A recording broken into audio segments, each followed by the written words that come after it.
if you wait for 12th Street traffic to pass. I try not to get too upset. And listen carefully outside the Kensard Manor apartments. You'll soon hear Zola Bliven's problem. Started with the sneezing, the eyes running, itchy, you know, throat scratchy. A Mishawaka woman says she's battled pneumonia. Last month, News Center 16 reported on the 72-year-old's health complications. This is the compartment where they put the clean filter. Manifested, in her doctor's opinion, by toxic mold. Just one floor up, our story caught the attention of Matt and Jacqueline Riel, parents of a 3-year-old daughter and infant son. We have started seeing different changes in our immune system and stuff, like we'd get coughs, sneezing, our skin would be irritated and everything. Bliven's discovery prompted the Riels to examine their vents too. This is the vent in our bedroom, actually. Uncovered was a blackish-gray, fuzzy substance nestled in every nook and cranny. And this is where we sleep. This is right under our bed. As soon as we found out about it, we told Matt, you got to get out of there. You got to get that baby out of there. So just 2 days later, they packed up, risking fines from a broken lease. I have to talk to myself and not lose my temper. Because if it was up to me, I'd be knocking on the door down there and saying, what the hell's the matter with you people? In pursuit of validity, Inspector Jim Johnson of Osceola-based Mold Finders tested the apartment for the fungi in question. We started with a strip test inside the master bedroom. The sample's inside here. The exam took less than 30 seconds as Johnson pressed an adhesive microscope slide along the unquestionably dirty vent. This is a direct sample. Test 2 involved taking an entire chunk of the fuzzy substance from the very same duct. Our third sample came from the trim alongside the sliding glass door. I suspect this is possibly being mold. Like before, Johnson took a strip test of what could be one of more than 1,000 variations of mold. Okay, what we're going to do now is we're going to come out where the furnace is located, and we're going to check the area around the furnace. After all, the utility room was where Zola Bliven found the bulk of her suspect mold. I want to get a piece of this. And off came a lump of insulation, ripped directly from the Riel's furnace cover and ziplocked in a plastic bag. What we're going to do is raise this up. The last part of our analysis involved an air test, in which a pump sucks oxygen from a sealed-off room into a petri dish for sampling. The test takes 10 minutes and is considered the most valuable piece of data when examining mold. We seal it here, and we also seal it here, 2 ways. However, after 4 months of unanswered calls, all it took was a news car and Mold Finder's pickup truck to gain some attention. Can I help you? This man introduced himself to the Riel family as David Kozak, co-owner of the Kensard Manor Apartments and more than a dozen other complexes across northern Indiana and southwest Michigan. Can I help you? No.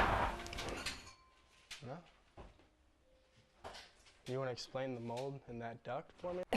It was January 2010 when 72-year-old Zola Bliven moved into her Kensard Manor apartment.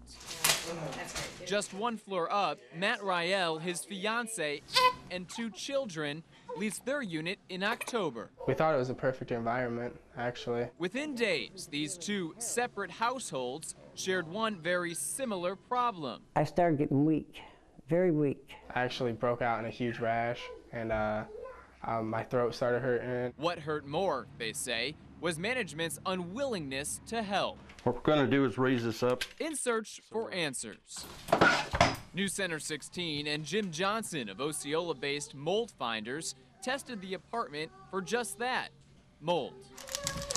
Almost miraculously, within an hour of arriving, Can I help you?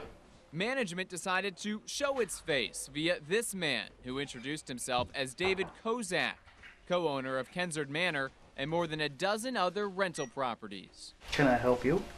Remember, this encounter was by no means planned. You want to explain the mold in that duct for me, though? Nevertheless, we followed Kozak as he examined the air vents in the master bedroom with his cell phone camera in hand. You can go ahead and take a picture of that too. 2 minutes later, Kozak walked into the second bedroom. While he tried shutting the door in our face, not once did he open his mouth.